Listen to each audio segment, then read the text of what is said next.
আসসালামু আলাইকুম, কি অবস্থা সবার? পঞ্চম অধ্যায় রাসায়নিক বন্ধন অধ্যায়ে আমরা আয়নিক বন্ধন, সমযোজী বন্ধন এই বন্ধনগুলো পড়ে ফেলছি, যে বন্ধনে কিভাবে দুইটা পরমাণু একে অপরের সাথে যুক্ত হয়ে একটা অণু গঠন করে। তোমরা জানি অনেকগুলো অণু মিলে একটা কি গঠন করে, যৌগ গঠন করে। তো আজকে আমরা আয়নিক যৌগ আর সমযোজী যৌগ আরেকবার বলি। এই আয়নিক যৌগ এবং সমযোজী যৌগের কি পড়বো, বৈশিষ্ট্য পড়বো। তাহলে কি কি বৈশিষ্ট্য পড়বো? যে এদের গলনাঙ্ক স্ফুটনাঙ্ক কি রকম হচ্ছে, এদের দ্রবণীয়তা কি রকম হচ্ছে, এবং এরা অ্যাকচুয়ালি বিদ্যুৎ পরিবহন করবে কি না, ঠিক আছে? বা যদি করেও কেন করে, কিংবা যদি না করে তাহলে কেন করে না, আমরা এই ডিটেলসগুলো পড়বো। তাহলে আয়নিক যৌগ আর সমযোজী যৌগ নিয়ে আমরা একটু পড়াশোনা করে আসি, যে যৌগগুলোতে অণুগুলো অ্যাকচুয়ালি কিভাবে থাকে। দেখ, এটা আয়নিক যৌগ, যেখানে আমি একটা আয়নিক যৌগের 3D কেলাস রেখে দিই। যাবো আমরা ওইদিকে। আয়নিক যৌগে আয়নিক যৌগে আমরা কি জানি, আয়ন থাকে। কি থাকি ভাইয়া বলেন তো? আয়ন থাকে।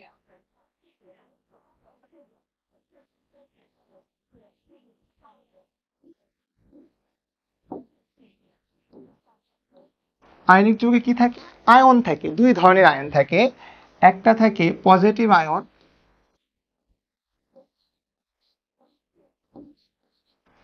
আরেকটা থাকে নেগেটিভ আয়ন। বুঝতে পারছেন? পজিটিভ আয়ন যেটা, সেটাকে আমরা বলতাম ক্যাটায়ন, আর নেগেটিভ আয়নকে বলতাম হচ্ছে আমরা অ্যানায়ন। তাহলে ক্যাটায়ন আর অ্যানায়ন কি করে? যেমন ধরেন আমাদের সোডিয়াম ক্লোরাইড নেই, একটা যৌগ নিলাম। কোন যৌগ? Sodium chloride. তাহলে যদি সোডিয়াম ক্লোরাইড নেই তাহলে সেখানে কি হবে? দেখেন,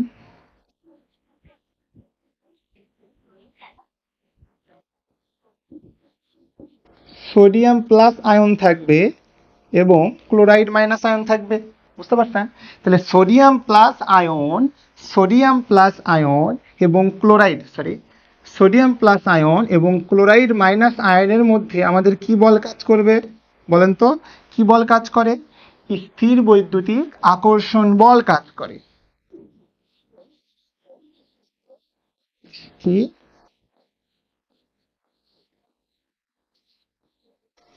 বৈদ্যুতিক আকর্ষণ বল কাজ করে। এই যে স্থির বৈদ্যুতিক আকর্ষণ বল অনেক শক্তিশালী বল হয়। কি বল? অনেক শক্তিশালী বল। This is strong force.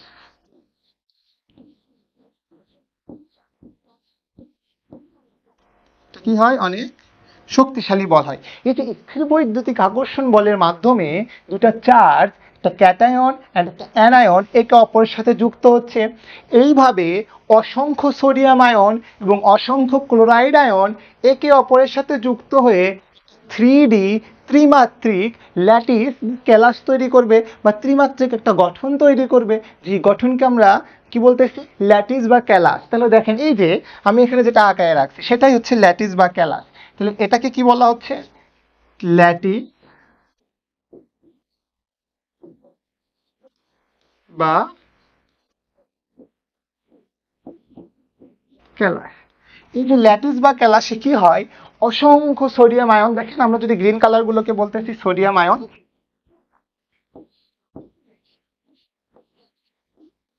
এবং হোয়াইট কালার গুলোকে আমরা বলতেছি ক্লোরাইড আয়ন।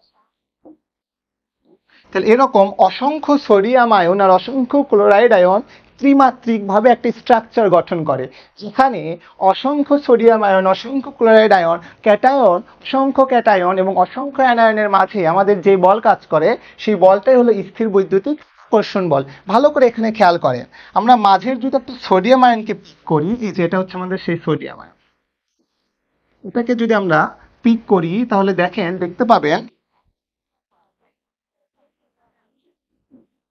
তাহলে দেখতে পাবেন এই যে মাঝের সোডিয়াম আয়ন, মাঝের এই সোডিয়াম আয়ন, প্রতিটা সোডিয়াম আয়ন এরকম, প্রতিটা সোডিয়াম আয়নের ক্ষেত্রে হয়, মাঝের যে আমাদের সোডিয়াম আয়নটা আছে, মাঝের যে সোডিয়াম আয়নটা আছে, সোডিয়াম আয়নের চারিদিকে চারটা ক্লোরাইড আয়ন আছে।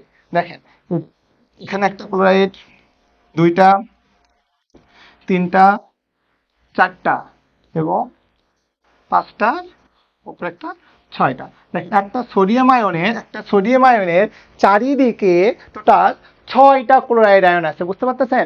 একটা সোডিয়াম আয়নের চারিদিকে টোটাল 6টা ক্লোরাইড আয়ন আছে। এই যে সোডিয়াম আয়নকে 6টা ক্লোরাইড আয়ন কি করে রাখছে? পরিবেষ্টিত করে রাখছে। তাহলে ওই সোডিয়াম আয়নের সাথে ওই যে 6টা ক্লোরাইড আয়নেরই স্থির বৈদ্যুতিক আকর্ষণ বল কাজ করবে। বোঝা গেল? তাহলে আমরা এখানে কি পাইলাম দেখেন তো, একটু লিখে ফেলি।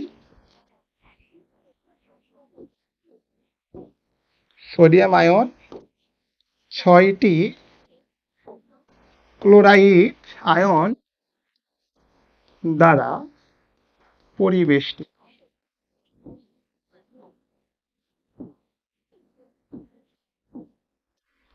তাহলে একটা সোডিয়াম আয়ন 6টা ক্লোরাইড আয়ন দ্বারা পরিবেষ্টিত, এটা বুঝতে পারছেন? ঠিক একইভাবে একটা ক্লোরাইড আয়নও ল্যাটিসে একটা ক্লোরাইড আয়নও 6টা সোডিয়াম আয়ন দ্বারা পরিবেষ্টিত থাকে। তাহলে একটা ক্লোরাইড আয়নও একইভাবে কি থাকে? 6টি সোডিয়াম আয়ন দ্বারা পরিবেষ্টিত থাকে। গুড। তাহলে এতটুকু আপনারা বুঝে গেছেন। তাহলে কি থাকে আমরা, বলেন তো আমরা কি বললাম? যে আমাদের যে ল্যাটিস পাচ্ছি, এই ল্যাটিসে কি হচ্ছে? সোডিয়াম ক্লোরাইডের ল্যাটিসে কি হচ্ছে? একটা সোডিয়াম আয়ন 6টা ক্লোরাইড আয়ন দ্বারা পরিবেষ্টিত থাকতেছে, এবং একটা ক্লোরাইড আয়নও একইভাবে 6টা সোডিয়াম আয়ন দ্বারা পরিবেষ্টিত থাকতেছে। এইভাবে অসংখ্য সোডিয়াম আয়ন, অসংখ্য ক্লোরাইড আয়ন যে 3D ল্যাটিস গঠন করতেছে, 3D কেলাস গঠন করতেছে, সেই কেলাসে তাদের মাঝে আয়নের মাঝে কোন বল কাজ করবে? ভাইয়া বলেন তো? আয়নের মাঝে কাজ করবে স্থির বৈদ্যুতিক আকর্ষণ বল। তাহলে সোডিয়াম আয়ন আর ক্লোরাইড আয়নের মাঝে কোন বল কাজ করবে? স্থির বৈদ্যুতিক আকর্ষণ বল। যেই বলের মান কি হবে? অনেক শক্তিশালী হবে। যদি বলের মান অনেক শক্তিশালী হয়, তাহলে সোডিয়াম আয়ন আর ক্লোরাইড আয়ন দৃঢ় বলে একে অপরের সাথে যুক্ত। তাহলে এটাকে যদি আমি আলাদা করতে চাই, কি করতে চাই? আলাদা করতে চাই। তাহলে এই আয়নগুলোকে যদি আমি আলাদা করতে চাই, তাহলে আমার বাইরে থেকে এনার্জি কি করতে হবে ভাইয়া? খুব বেশি পরিমাণ এনার্জি দিতে হবে। বোঝা গেল? খুব বেশি পরিমাণ তাপ শক্তির প্রয়োজন পড়বে। অর্থাৎ আয়নগুলোকে যদি আমি আলাদা করতে চাই, বাইরে থেকে বেশি পরিমাণ তাপ শক্তি দিতে হবে। অর্থাৎ আয়নিক যে যৌগগুলো আছে, এই যৌগগুলোর গলনাঙ্ক আর স্ফুটনাঙ্ক কি হবে? বেশি হবে। গুড। বুঝে ফেললেন? তাহলে আয়নিক যৌগের গলনাঙ্ক কি হবে? অনেক হাই হবে, এবং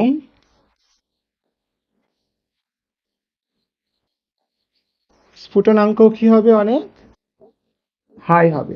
তাহলে আপনারা এতটুকু বুঝে ফেলছেন যে কেন আয়নিক যৌগের গলনাঙ্ক এবং স্ফুটনাঙ্ক কি হচ্ছে?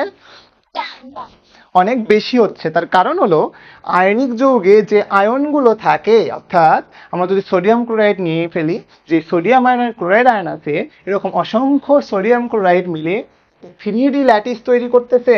কি ল্যাটিস বলেন তো? 3D lattice. এই ল্যাটিসটা হচ্ছে 3D ল্যাটিস, একটা 3D ল্যাটিস তৈরি করতেছে। এই 3D ল্যাটিসে আয়নগুলোর মাঝে যে বল কাজ করে, সেই বলটা হলো স্থির বৈদ্যুতিক আকর্ষণ বল। যে বলের মানটা অনেক শক্তিশালী, তো চার্জের মাঝের বল। এই বল বেশি হওয়ার কারণে আয়নগুলোকে যদি আমি সেপারেট করতে চাই, অর্থাৎ তাদের গলনাঙ্ক এবং স্ফুটনাঙ্কের মান আমার কি হবে? অনেক বেশি হবে। সেপারেট করতে চাইলে বাইরে থেকে বেশি তাপ শক্তি দিতে হবে, হাই টেম্পারেচার। ঠিক আছে? তো গলনাঙ্ক এবং স্ফুটনাঙ্কের মানও কি হবে? বেশি হবে। তাহলে আমরা সুন্দর করে বুঝে ফেললাম যে আয়নিক যৌগের গলনাঙ্ক আর স্ফুটনাঙ্কের মান কেন বেশি হয়। বোঝা গেল? এবং পাশাপাশি আমরা সোডিয়াম ক্লোরাইডের কি ফেলে ফেললাম? তো ক্যালাস বা ল্যাটিসও দেখে ফেললাম। ঠিক আছে? এটা হচ্ছে সোডিয়াম ক্লোরাইডের ল্যাটিস। বোঝা গেল? সেখানে কি থাকে? সোডিয়াম আয়ন 6টা ক্লোরাইড আয়ন দ্বারা পরিবেষ্টিত থাকে, এবং ক্লোরাইড আয়ন ঠিক একইভাবে 6টা সোডিয়াম আয়ন দ্বারা পরিবেষ্টিত থাকে। দৃঢ় বল, স্থির বৈদ্যুতিক আকর্ষণ, খুবই শক্তিশালী বল কাজ করে এখানে। বোঝা গেল? সোডিয়াম ক্লোরাইডের গলনাঙ্ক তো অনেক বেশি, 801 ডিগ্রি সেলসিয়াস। কত? সোডিয়াম ক্লোরাইডের গলনাঙ্ক কত? 801 ডিগ্রি সেলসিয়াস সম্ভবত আর কি, এটা হওয়ার কথা। বোঝা গেল? তাহলে এখন আমরা দেখে ফেলি, আসেন, যে সমযোজী যৌগে কি ঘটনা ঘটে। সমযোজী যৌগের বেলায় কোনো আয়ন থাকে না।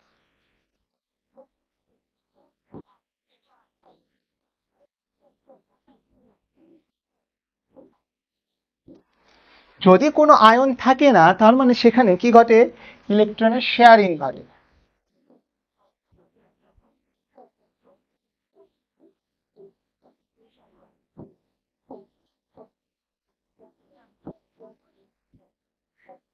এই যে ইলেকট্রনের শেয়ারিং ঘটে এবং কোনো প্রকার আয়ন থাকে না, তার মানে এখানে আয়নের কোনো আলাপ আলোচনা হবে না। দেখ, তো যদি আয়ন না থাকে তাহলে আমরা ধরে নিচ্ছি এটা একটা অণু, এটা একটা অণু, এটা একটা অণু, এরকম ইন্ডিভিজুয়াল কি আমরা ধরে নিলাম অনেকগুলো সমযোজী অণু আছে।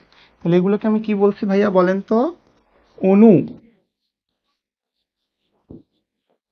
এইরকম যখন অসংখ্য অণু একত্রিত হয়ে একটা সমযোজী যৌগ গঠন করবে তখন অণুগুলোর মাঝে যে বল কাজ করে সেই বলকে আমরা বলি ভ্যান ডার ওয়ালস ফোর্স। তাহলে অণুগুলোর মাঝে দেখেন, অণুগুলোর মাঝে একটা অণুর সাথে আরেকটা অণু, একটা অণুর সাথে আরেকটা অণু, একটা অণুর সাথে আরেকটা অণুর, এই যে অণুগুলোর মাঝে বুঝতে পারছেন, অণুগুলোর মাঝে যে বল কাজ করে সেটাকে আমরা বলি ভ্যান ডার ওয়ালস ফোর্স।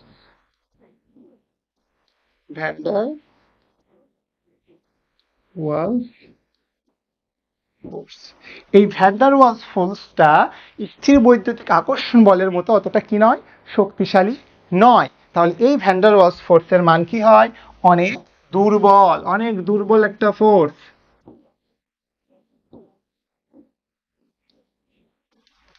অনেক দুর্বল একটা বল, তাহলে অনেক দুর্বল যদি বল হয় তাহলে অণুগুলোর মাঝে যে বল আন্তঃআণবিক আকর্ষণ বলের মান কি হবে, অনেক কম হবে। তাহলে আয়নিক যৌগে আন্তঃআণবিক আকর্ষণ বলের মান বেশি হয়, কিন্তু সমযোজী যৌগে দুর্বল ভ্যান ডার ওয়ালস বলের কারণে অণুগুলোর মাঝে যে আকর্ষণ বল আছে সেটাকে আমরা বলতেছি আন্ত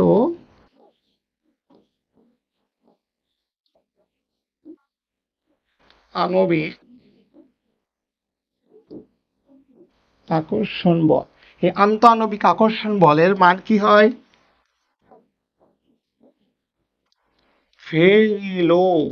এই আন্তঃআণবিক আকর্ষণ বলের মান ভেরি লো।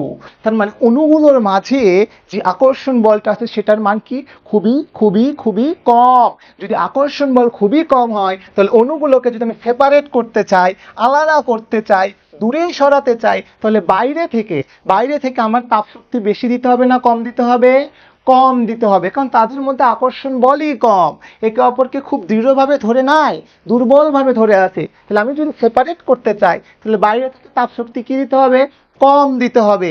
তাপ শক্তি যদি কম দিতে হয় তাহলে কি হবে, তারা খুব দ্রুতই অল্প তাপেই তারা সেপারেট হয়ে যাবে। এজন্য সমযোজী যৌগের যেহেতু আন্তঃআণবিক আকর্ষণ বলের মান খুবই কম হয়, তার মানে তাদের গলনাঙ্ক এবং স্ফুটনাঙ্কের মানও কি হবে, খুবই খুবই কম হবে। গুড, বুঝে ফেললেন? এজন্য কি হয়, গলনাঙ্ক খুবই কম হয় এবং স্ফুটনাঙ্কও কি হয়, খুবই কম হয়। তাহলে আপনারা বুঝে গেলেন কেন সমযোজী যৌগের গলনাঙ্ক এবং স্ফুটনাঙ্কের মান কম হয়। তার কারণ হলো সমযোজী যৌগে যে অণুগুলো আছে তাদের মধ্যে আকর্ষণ বলের মান কি হয়, খুবই কম হয়, দুর্বল একটা ভ্যান ডার ওয়ালস ফোর্স কাজ করে। এজন্য তাদেরকে যদি আমরা আলাদা করতে চাই খুবই কম তাপের প্রয়োজন হয়, খুবই কম শক্তির প্রয়োজন হয়। এজন্য গলনাঙ্ক এবং স্ফুটনাঙ্কের মান কি হয়ে যায় ভাইয়া বলেন তো, গলনাঙ্ক স্ফুটনাঙ্কের মান কমে যায়। এবং সমযোজী যৌগের গলনাঙ্ক স্ফুটনাঙ্কের মান কি হয়, বেশি হয়। সমযোজী যৌগের গলনাঙ্ক স্ফুটনাঙ্কের মান কি হয়, অনেক বেশি হয়। বুঝতে পারছেন? বুঝতে পারছেন আপনারা? গুড। তাহলে এতটুকু আপনাদের ক্লিয়ার। তাহলে গলনাঙ্ক এবং স্ফুটনাঙ্ক, যেটা গলনাঙ্ক স্ফুটনাঙ্ক আমরা বুঝে ফেললাম যে সমযোজী যৌগের ক্ষেত্রে কম হয় এবং আয়নিক যৌগের ক্ষেত্রে বেশি হয়। তাহলে আয়নিকের ক্ষেত্রে গলনাঙ্ক বেশি হয়,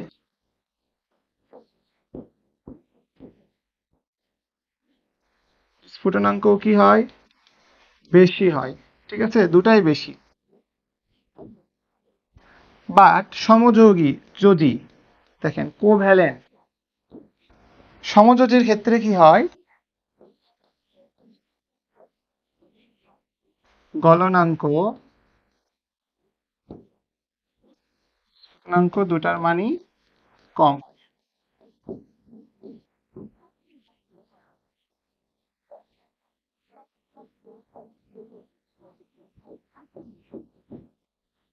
বুঝে ফেললেন? তাহলে কেন হয় সেটাও আপনারা বুঝে ফেলছেন। তো আমরা গলনাঙ্ক স্ফুটনাঙ্ক খুব সুন্দর করে পড়ে ফেললাম।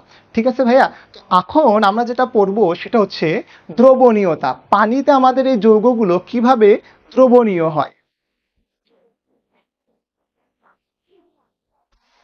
দেখেন, দ্রবণীয়তা কোথায় পড়তেছি আমরা? পানিতে।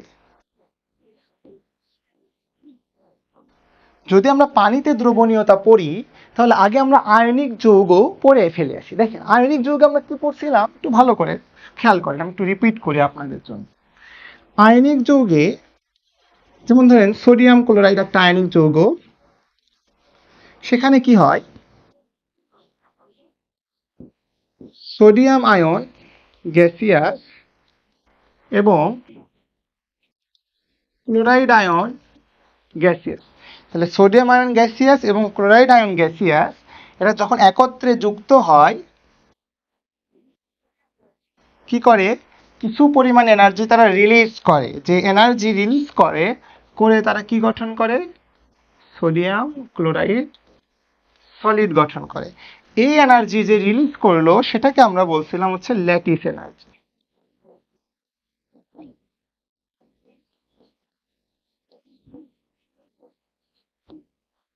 ল্যাটিস এনার্জি হচ্ছে কি, রিলিজ করে, রিলিজড এনার্জি, নির্গত শক্তি।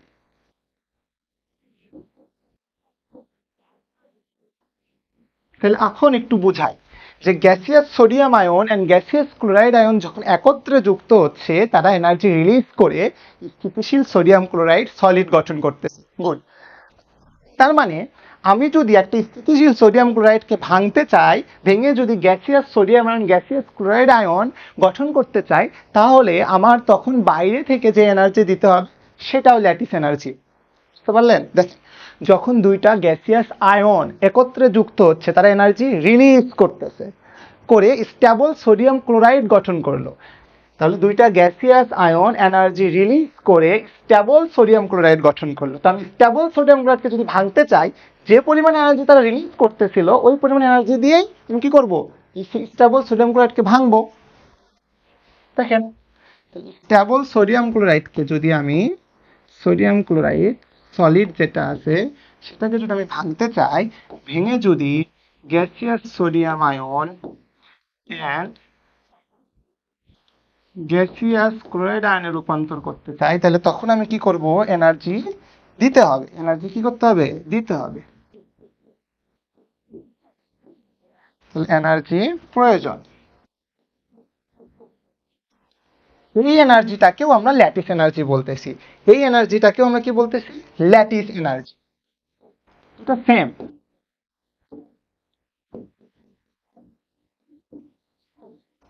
তাহলে এক মোল আয়নিক যৌগ, সলিড আয়নিক যৌগকে ভাঙতে, ভেঙে এক মোল ক্যাটায়ন এক মোল অ্যানায়নে রূপান্তর করতে যে পরিমাণ এনার্জির প্রয়োজন হয় সেটাও ল্যাটিস এনার্জি। এবং এক মোল গ্যাসিয়াস আয়ন, আয়ন এক মোল গ্যাসিয়াস ক্যাটায়ন এক মোল গ্যাসিয়াস অ্যানায়ন যুক্ত হওয়ার সময় যে পরিমাণ এনার্জি রিলিজ করতেছে সেটাও আমাদের ল্যাটিস এনার্জি, তাই না? তারা একত্রে যুক্ত হওয়ার সময় এনার্জি রিলিজ করে এবং যখন আমি সেটাকে ভাঙবো তখন সেই পরিমাণ এনার্জি আমার দিতে হবে। এতটুকু আপনার বুঝে ফেললেন, ল্যাটিস এনার্জি আমরা আয়নিক যৌগে পড়ে ফেলছি।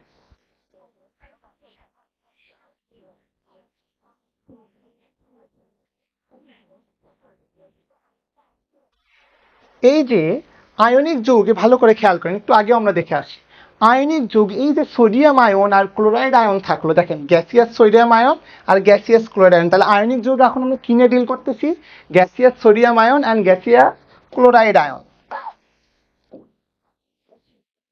তাহলে সোডিয়াম আয়ন গ্যাসিয়াস আছে এবং ক্লোরাইড আয়নও আমার কাছে কি আছে, গ্যাসিয়াস।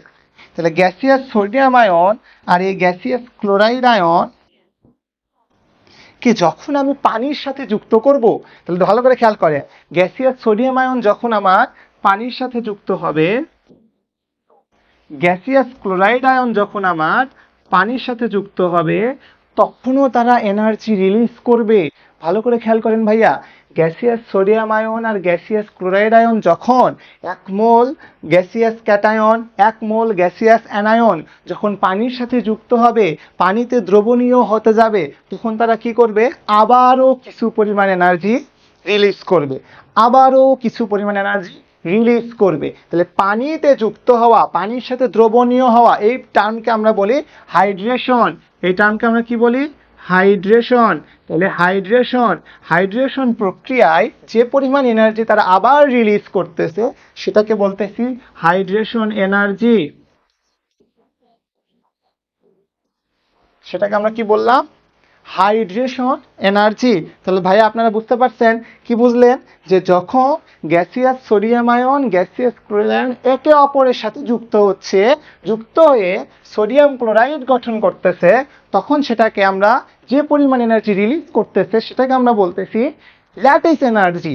একইভাবে gaseous sodium ion gaseous chloride ion যখন কি করতেছে, পানির সাথে বন্ধন করতেছে, পানিতে দ্রবীভূত হচ্ছে, তখন ওই প্রক্রিয়াকে বলে হাইড্রেশন, এবং তখন যে এনার্জি রিলিজ করতেছে সেটাকে বলা হয় হাইড্রেশন এনার্জি। তাহলে ভালো করে খেয়াল করেন, এই সময় যে এনার্জি রিলিজ করবে ল্যাটিস এনার্জি, এই সময় যে এনার্জি রিলিজ করবে হাইড্রেশন এনার্জি। ল্যাটিস এনার্জিতে তুলনায় যদি হাইড্রেশন এনার্জি কি হয়, বেশি হয়, তাই না? যত বেশি রিলিজ করতে পারবে, পটেনশিয়াল এনার্জি যত বেশি রিলিজ করতে পারবে, তাদের স্থিতিশীলতা কি হবে, তত বেশি হবে। তাহলে হাইড্রেশন এনার্জিতে যদি বেশি এনার্জি রিলিজ করে, তাহলে ল্যাটিস এনার্জির তুলনায় হাইড্রেশন এনার্জিতে যদি বেশি এনার্জি রিলিজ করে, তাহলে তাদের স্থিতিশীলতা বাড়বে এবং যৌগগুলো তখনই পানিতে দ্রবীভূত হবে। ক্লিয়ার? ভালো করে খেয়াল করে আরেকবার বলি, খুব সুন্দর করে আরেকবার বলি, দেখেন।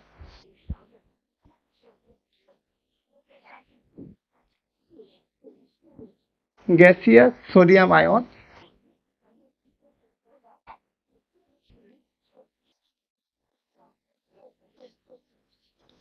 অ্যান্ড গ্যাসিয়াস ক্লোরাইড একত্রে যুক্ত হয়ে যখন কি করবে, সোডিয়াম ক্লোরাইড সলিড গঠন করবে, তখন তারা এনার্জি রিলিজ করে,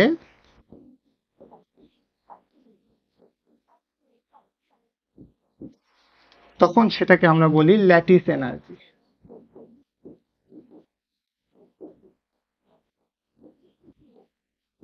গুড। এবং এই যে দেখেন,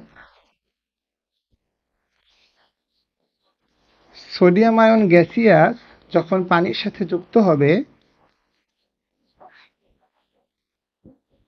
এবং ক্লোরাইড আয়ন গ্যাসিয়াসও যখন কি হবে, পানির সাথে যুক্ত হবে, তখনও তারা কি করবে, এনার্জি রিলিজ করবে।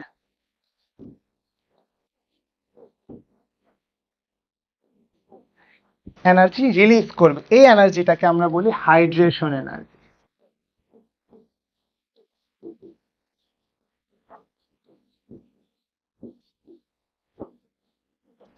এটাকে আমরা বললাম হাইড্রেশন এনার্জি। ঠিক আছে, তাহলে দেখেন, এনার্জি এনার্জি কখন বেশি রিলিজ করবে, সেটা সেই কম্পাউন্ডের উপরে নির্ভর করবে। বোঝা গেল? তাহলে এনার্জি যত বেশি রিলিজ করতে পারবে, ল্যাটিস এনার্জির তুলনায় হাইড্রেশন এনার্জি বেশি রিলিজ করতে পারে, তাহলে তারা হাইড্রেশন প্রক্রিয়া অনুসরণ করবে, তাহলে তারা পানির সাথে যুক্ত হবে।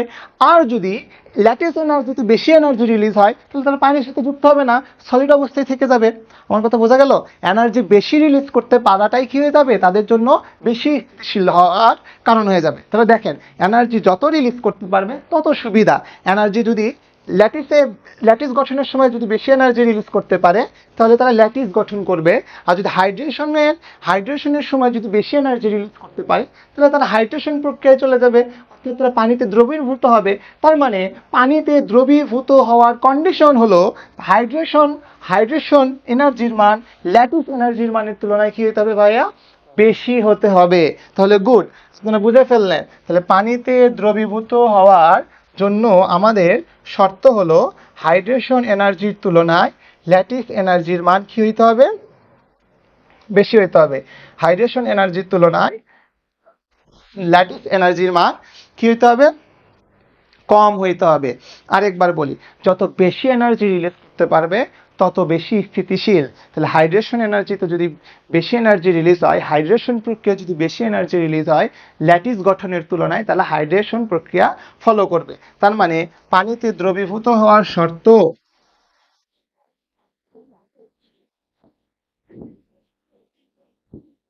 পানিতে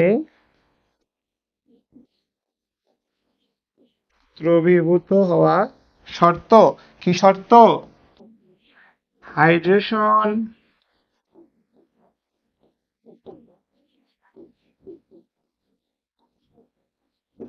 এনার্জি greater than ল্যাটিস।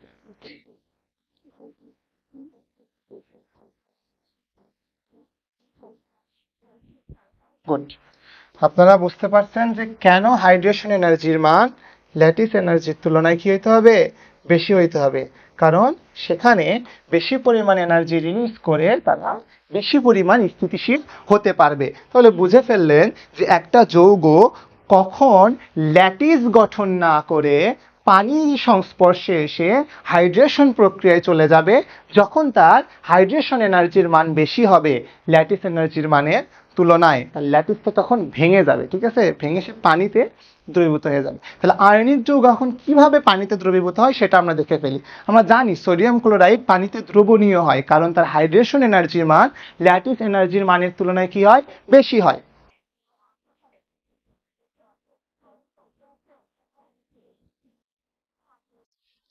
দেখেন, সোডিয়াম ক্লোরাইড আয়ন, তাহলে সোডিয়াম ক্লোরাইড এখন পানিতে কি হচ্ছে? দ্রবণীয়। কেন দ্রবণীয়? তাহলে দেখেন আমরা কি দেখতেছি, সোডিয়াম ক্লোরাইড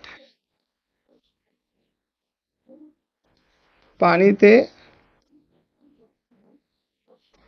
দ্রবণীয়, কারণ এর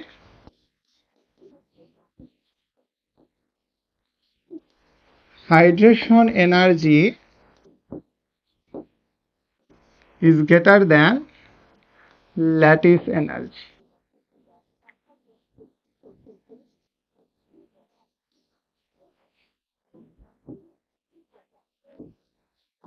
তাহলে সোডিয়াম ক্লোরাইড আমাদের কি হচ্ছে? পানিতে দ্রবীভূত হচ্ছে।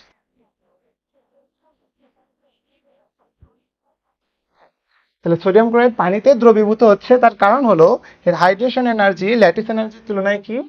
বেশি।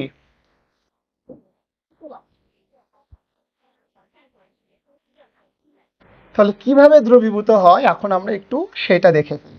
দেখেন,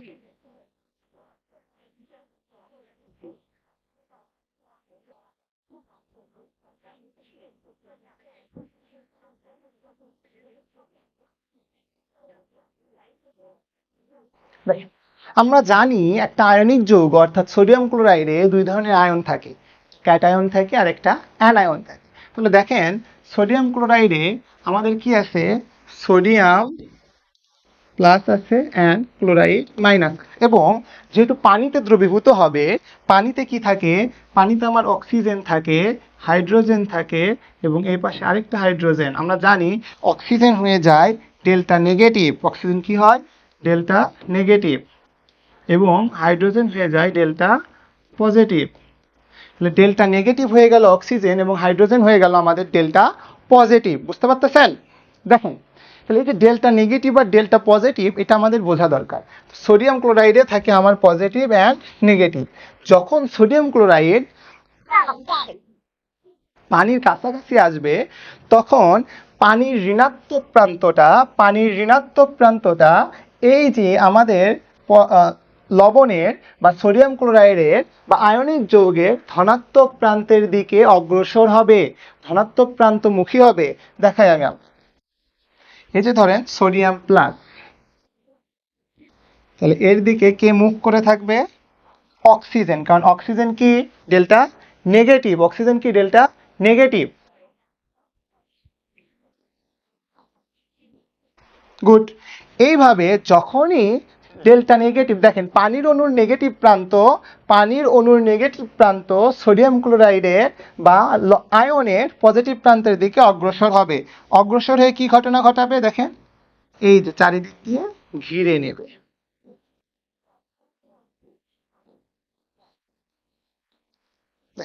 আমি এটা একটু সুন্দর করে আঁকাই, ভালো করে খেয়াল। তাহলে এই হচ্ছে আমাদের সোডিয়াম আয়ন।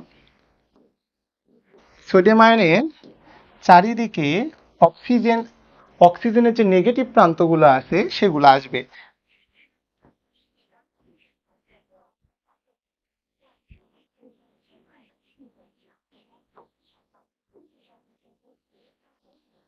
গুড। তাহলে অক্সিজেন কেন আসলো? কারণ তো নেগেটিভ প্রান্ত।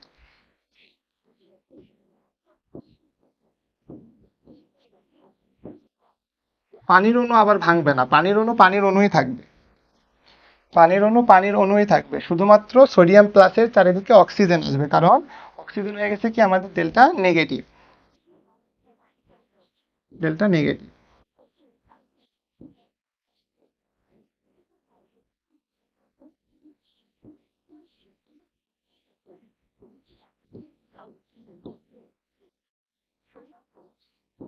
এই যে ডেল্টা নেগেটিভ, অক্সিজেনের ডেল্টা নেগেটিভ, দেখেন ভালো করে খেয়াল করেন। অক্সিজেনের ডেল্টা নেগেটিভ, পানির অণুর নেগেটিভ প্রান্ত কি করতেছে? আমাদের আয়নিক যৌগের পজিটিভ প্রান্তের দিকে আসতেছে, এসে কি করবে? তাকে এভাবে ঘিরায় ফেলবে। ঘিরায় ফেলে কি করলো? ক্লোরাইড থেকে বিচ্ছিন্ন করে ফেললো। দেখেন এখানে কি আর ক্লোরাইড আছে? সোডিয়ামের পাশে কি আর ক্লোরাইড আছে? নাই। কি করলো? পানির অণুর যে নেগেটিভ প্রান্ত ছিল সেই নেগেটিভ প্রান্ত আয়নিক যৌগের পজিটিভ প্রান্তকে চারিদিক থেকে কি করে নিল? ঘিরায় নিল। একটা সোডিয়াম প্লাসের চারিদিকে কয় মোল পানির অণু আসলো? 6 মোল পানির অণু আসলো। 1 মোল সোডিয়াম প্লাসের চারিদিকে 6 মোল পানির অণু চলে আসলো। হাইড্রোজেনের জায়গাতেই থাকবে, এটা নিয়ে আমাদের কোনো সমস্যা নাই। একইভাবে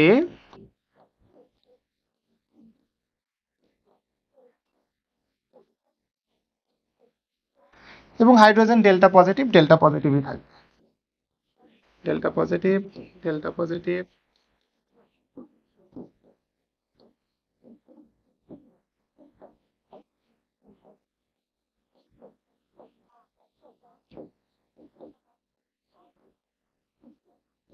হ্যাঁ, তাহলে দেখেন আপনারা ভালো করে খেয়াল করেন, এই যে মাঝখানে আমাদের যে সোডিয়াম অণু ছিল, সেই মাঝখানে আমাদের যে সোডিয়াম আয়ন ছিল, সেই সোডিয়াম আয়নকে কি করলো? সেই সোডিয়াম আয়নকে আমাদের পানির অণুর যে নেগেটিভ প্রান্ত পানির অণুর যে নেগেটিভ প্রান্ত চারিদিক দিয়ে কি করে নিল? ঘেরাও করে নিয়ে ক্লোরাইড থেকে তাকে বিচ্ছিন্ন করলো। একইভাবে আয়নিক যৌগের যে নেগেটিভ প্রান্ত সেটা পানির অণুর পজিটিভ প্রান্ত দ্বারা আকর্ষিত হবে। ভালো করে খেয়াল করেন, আমরা ওইটাও ড্র করি।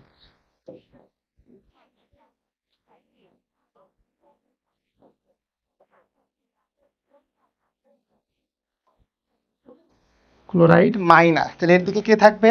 হাইড্রোজেন থাকবে। তাহলে হাইড্রোজেন,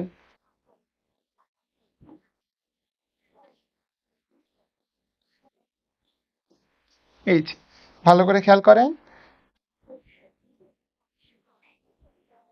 হ্যাঁ, হয়ে গেছে, 6টা হয়ে গেছে। গুড। তাহলে এর সাথে অক্সিজেন যুক্ত হবে।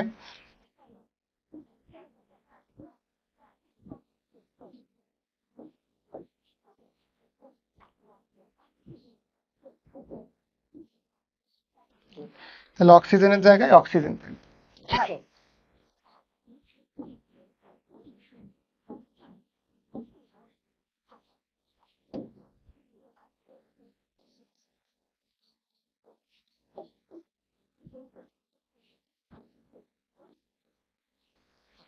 তাহলে এখানে আমরা কি দেখতে পাচ্ছি? দেখেন, মাঝখানে যে আমাদের ক্লোরাইড আয়ন ছিল, সেই ক্লোরাইড আয়নের কি হলো? ক্লোরাইড আয়ন নেগেটিভ, এজন্য পানির যে পজিটিভ প্রান্ত ছিল, ক্লোরাইড আয়ন নেগেটিভ হওয়ার কারণে পানির যে পজিটিভ প্রান্ত ছিল সেই পজিটিভ প্রান্ত কি করলো? ক্লোরাইড আয়ন দ্বারা আকর্ষিত হয়ে সেই ক্লোরাইড আয়নকে চারিদিক থেকে কি করে নিল, ঘেরাও করে নিল। এর ফলে কি দেখা গেল, সোডিয়াম আয়ন আর ক্লোরাইড আয়ন একে অপর থেকে কি হয়ে গেল, বিচ্ছিন্ন হয়ে গেল। অর্থাৎ এখানে আয়ন দুইটা আয়ন কি হয়ে গেল, দুইটা আয়ন একে অপর থেকে আলাদা হয়ে গেল। আলাদা হয়ে পানির অণু দ্বারা কি হলো, ঘেরাও হলো, পরিবিষ্টৃত হলো। তাহলে দুইটা আয়ন আলাদা হয়ে গেল, অর্থাৎ সোডিয়াম ক্লোরাইড দ্রবীভূত হয়ে গেল। এখানে অক্সিজেনের উপরেও আমাদের ডেল্টা নেগেটিভ থাকবে, কারণ আপনার সোডিয়াম ক্লোরাইড তো আর আপনার এক মোল নাই, তাই না? একটার সাথে আরেকটা ভাবে অসংখ্যগুলো যুক্ত হবে।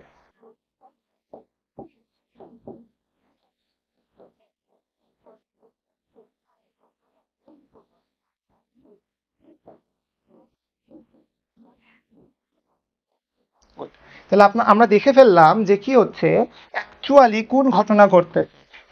যে ঘটনা ঘটতেছে সেটা হচ্ছে একটা সোডিয়াম আয়ন একটা সোডিয়াম আয়ন 6 মোল, সরি 1 মোল সোডিয়াম আয়ন 6 মোল পানির অণু দ্বারা পরিবেষ্টিত হচ্ছে, এবং 1 মোল ক্লোরাইড আয়ন 6 মোল পানির অণু দ্বারা পরিবেষ্টিত হচ্ছে। ঠিক আছে, তাহলে আপনারা বুঝে গেছেন যে কিভাবে পানির অণুগুলা দ্রবীভূত হচ্ছে, সরি কিভাবে আয়নিক যৌগগুলা দ্রবীভূত হচ্ছে।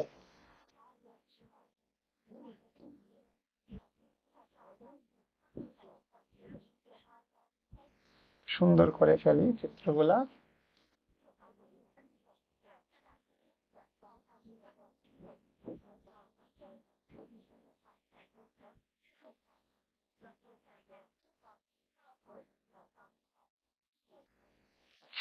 তাহলে আমরা বুঝে ফেললাম যে কিভাবে সোডিয়াম ক্লোরাইডটা আমাদের কি হচ্ছে, পানিতে দ্রবীভূত হচ্ছে। কিন্তু দ্রবীভূত হওয়ার প্রথম কন্ডিশন হচ্ছে তার কি, হাইড্রেশন এনার্জির মান। দ্রবীভূত হওয়ার প্রথম কন্ডিশন হয়ে গেল কি, তার হাইড্রেশন এনার্জির মান।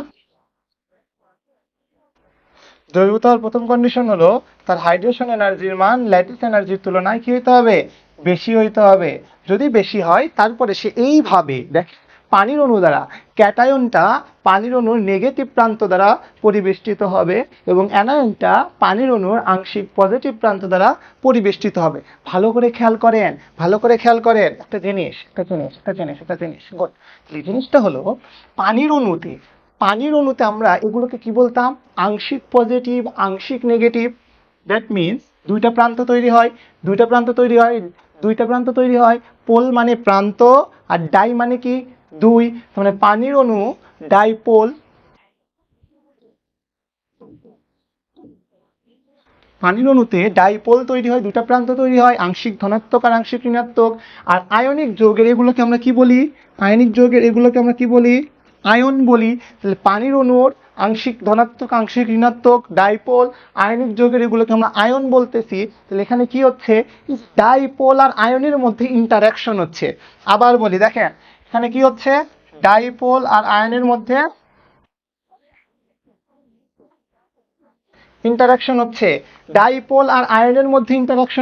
এই ডাইপোল আর আয়নের ইন্টারাকশনের কারণেই ক্যাটায়ন পানির অণু দ্বারা, পানির আংশিক ধনাত্মক আংশিক ঋণাত্মক অণুগুলো দ্বারা কি হচ্ছে, পরিবেষ্টিত হচ্ছে। তাহলে এখানে কোন ইন্টারাকশন কাজ করে, আয়ন ডাইপোল ইন্টারাকশন।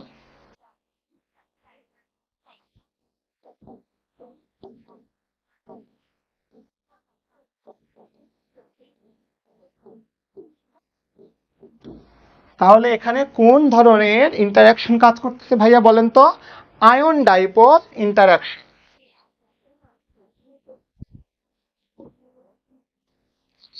এই আয়ন ডাইপোল ইন্টারাকশনের মাধ্যমে ক্যাটায়নটা নেগেটিভ প্রান্ত দ্বারা আকর্ষিত হচ্ছে, আর অ্যানায়নটা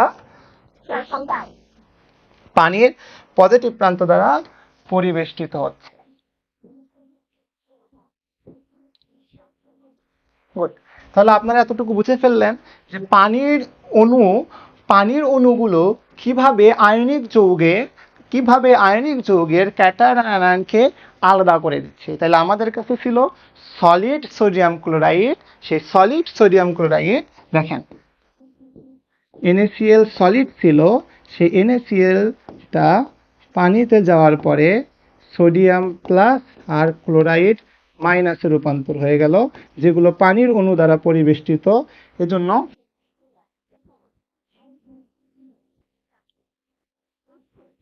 যেগুলো পানির অণু দ্বারা পরিবেষ্টিত, এজন্য এগুলোকে বলা হয় অ্যাকুয়াস। ঠিক আছে, আচ্ছা দেখেন তো এতটুকু আপনাদের ক্লিয়ার কিনা, এতটুকু আপনাদের ক্লিয়ার কিনা? তাহলে দেখেন, তাহলে আমরা কি দেখতে পাচ্ছি, 1 মোল সোডিয়াম আয়নের চারিদিকে 6 মোল পানির অণু থাকে, 1 মোল ক্লোরাইড আয়নের চারিদিকেও 6 মোল পানির অণু থাকে। বুঝতে পারলেন? পানি এইভাবে পরিবেষ্টিত করে রাখে এবং সেখানে কি হচ্ছে, আয়নিক যৌগের আয়ন এবং পানির যে ডাইপোল পোলার যৌগের ডাইপোল আয়ন ডাইপোল ইন্টারাকশন হয়ে যাচ্ছে এবং আয়নিক যৌগের এই আয়ন থাকার কারণে তারা কি হয়ে গেল, পানিতে দ্রবীভূত হয়ে গেল। কিন্তু ভাইয়া বলেন তো, সমযোজী যৌগে কি আয়ন থাকে? সমযোজী যৌগে কি কোনো আয়ন থাকে? থাকে না। তাহলে সমযোজী যৌগ কি পানিতে দ্রবীভূত হবে? হবে না। যদি আয়নই না থাকে তাহলে আয়ন ডাইপোল ইন্টারেকশনও হবে না এবং তারা পানিতে দ্রবীভূত হবে না। গুড। তাহলে সমযোজী যৌগে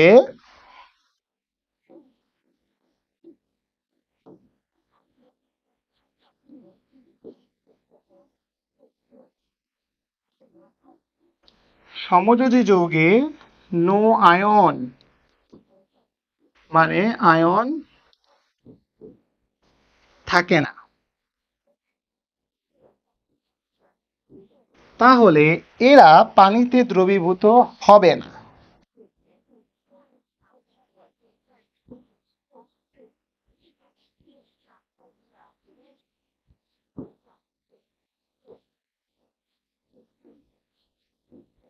তাহলে আমরা কি দেখতে পাচ্ছি, সমযোজী যৌগগুলো আমার সাধারণত পানিতে দ্রবীভূত হয় না, কিন্তু আমরা একটা স্পেশাল টাইপ সমযোজী যৌগ পড়ে ফেলছি।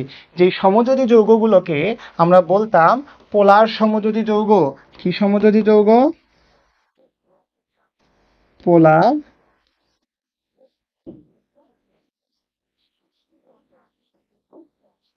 পোলার সমযোজী যৌগ। আমরা দেখে ফেলছি পোল তৈরি হয়, আংশিক পজিটিভ, দেখেন কি তৈরি হয়, আংশিক পজিটিভ তৈরি হয় এবং আংশিক নেগেটিভ তৈরি হয়। তার মানে এই যে কিছু কিছু সমযোজী যৌগ আছে যেগুলোকে পোলার সমযোজী যৌগ বলতেছি, সেগুলোতে আংশিক ধনাত্মক, এটা আবার দেখেন, সেগুলোতে কি হচ্ছে, আংশিক ধনাত্মক এবং আংশিক ঋণাত্মক প্রান্তের তৈরি হচ্ছে। তাহলে আংশিক ধনাত্মক চার্জ এবং আংশিক ঋণাত্মক চার্জও তো চার্জ, তাই না? তাহলে এই যে পোলার সমযোজী যৌগগুলো আবার পানিতে দ্রবীভূত হবে। তাহলে পোলার সমযোজী যৌগগুলো কি হচ্ছে, পানিতে দ্রবীভূত হয়, পানিতে দ্রবীভূত হয়। তাহলে সমযোজী যৌগগুলো সাধারণত পানিতে দ্রবীভূত হয় না, কিন্তু সেটা যদি পোলার সমযোজী যৌগ হয়, কারণ সেখানে আংশিক ধনাত্মক চার্জ আংশিক ঋণাত্মক চার্জ থাকে, তাহলে সেই যৌগগুলো পানিতে দ্রবীভূত হয়। যেমন আমরা বলতে পারি, আমরা কি বলতে পারি, অ্যালকোহল। অ্যালকোহল কিন্তু পোলার সমযোজী যৌগ।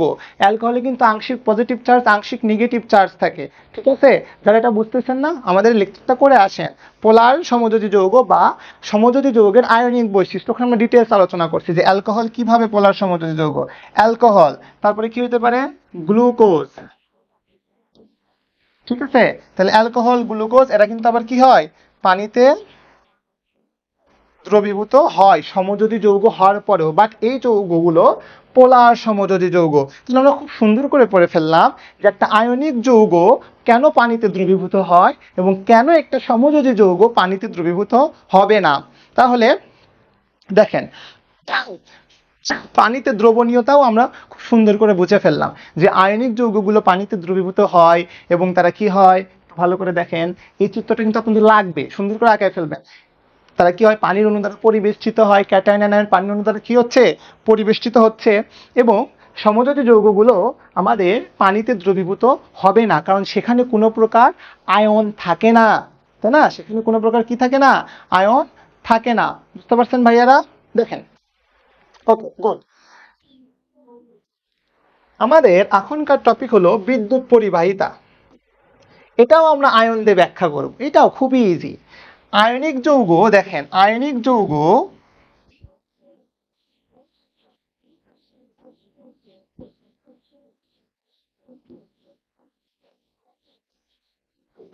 আয়নিক যৌগ যখন আমাদের সলিড অবস্থায় থাকে, সলিড মানে কঠিন অবস্থায় থাকে, তখন তারা বিদ্যুৎ পরিবহন করে না।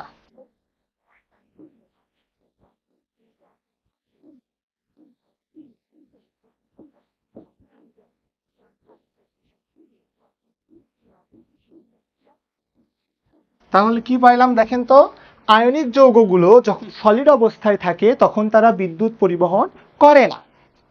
তাহলে দেখেন, তাহলে কখন আয়নিক যৌগগুলো বিদ্যুৎ পরিবহন করে?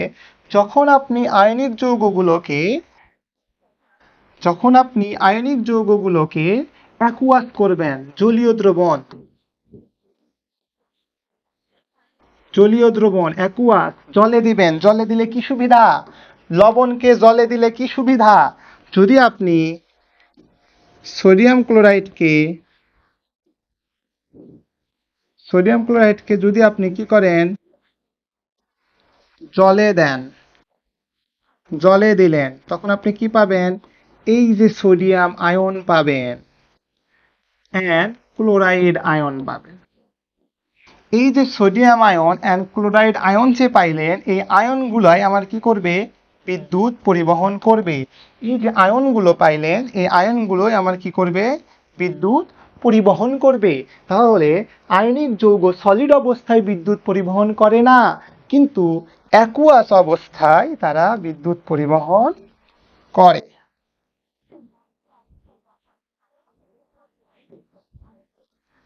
তাইলে অ্যাকুয়াস অবস্থায় এরা কি করবে? বিদ্যুৎ পরিবহন করে। খেয়াল করে। তাহলে আশা করি আপনারা বুঝতে পারছেন যে আয়নিক যৌগগুলো কেন সলিড অবস্থায় বিদ্যুৎ পরিবহন করে না, কিন্তু জলীয় দ্রবণ হলে আবার বিদ্যুৎ পরিবহন করে। তার কারণ হলো, যখন আয়নিক যৌগগুলো আমরা জলে দেই, আয়নিক যৌগগুলো যখন আমরা জলে দেই তখন তারা কি তৈরি করে? আয়ন তৈরি করে, মুক্ত আয়ন তৈরি করে। এই আয়নগুলো, এই আয়নগুলোই কি করে? বিদ্যুৎ পরিবহন করে। এই আয়নগুলো কি করে? বিদ্যুৎ পরিবহন করে। তাহলে খেয়াল করে, এই আয়নগুলোই বিদ্যুৎ পরিবহন করে। এই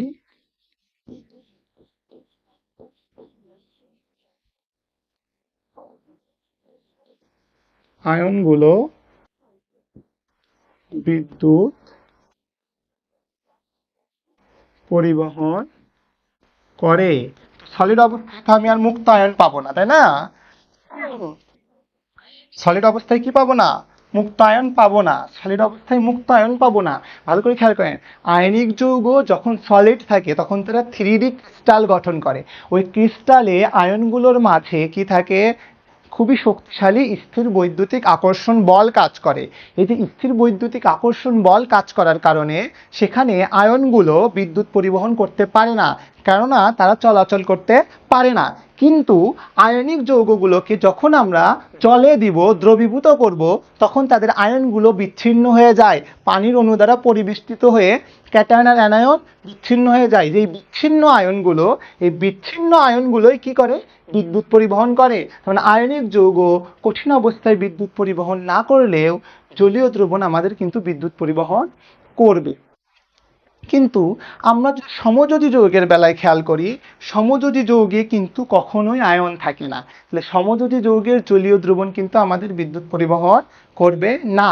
বাট এখানেও কিছু কিছু আমাদের এক্সেপশন আছে। তাহলে ভালো করে খেয়াল করেন, কোনো এক্সেপশন ছাড়া আমরা যদি নর্মালি দেখি, আয়নিক যৌগের জলীয় দ্রবণ বিদ্যুৎ পরিবহন করবে না, করবে। আয়নিক যৌগে কঠিন যেটা সলিড অবস্থায় বিদ্যুৎ পরিবহন করে না, কিন্তু জলীয় দ্রবণগুলো আমাদের কি করে? বিদ্যুৎ পরিবহন করে। তাহলে ভাইয়ারা আপনি খুব সুন্দর করে বুঝে ফেললেন যে আয়নিক যৌগ কখন বিদ্যুৎ পরিবহন করে, আয়নিক যৌগ কখন পানিতে দ্রবীভূত হয়, সমযোজী যৌগ কেন পানিতে দ্রবীভূত হয় না, এই বিষয়গুলো। এবং আয়নিক যৌগে এবং সমযোজী যৌগে hydration enthalpy lattice, sorry, hydration energy lattice energy এগুলো বুঝে ফেলছেন। তো আশা করি পুরো ক্লাসটা আপনাদের জন্য ক্লিয়ার এবং পুরো ক্লাসটা বুঝে বুঝে করার চেষ্টা করবেন। সবাইকে ধন্যবাদ।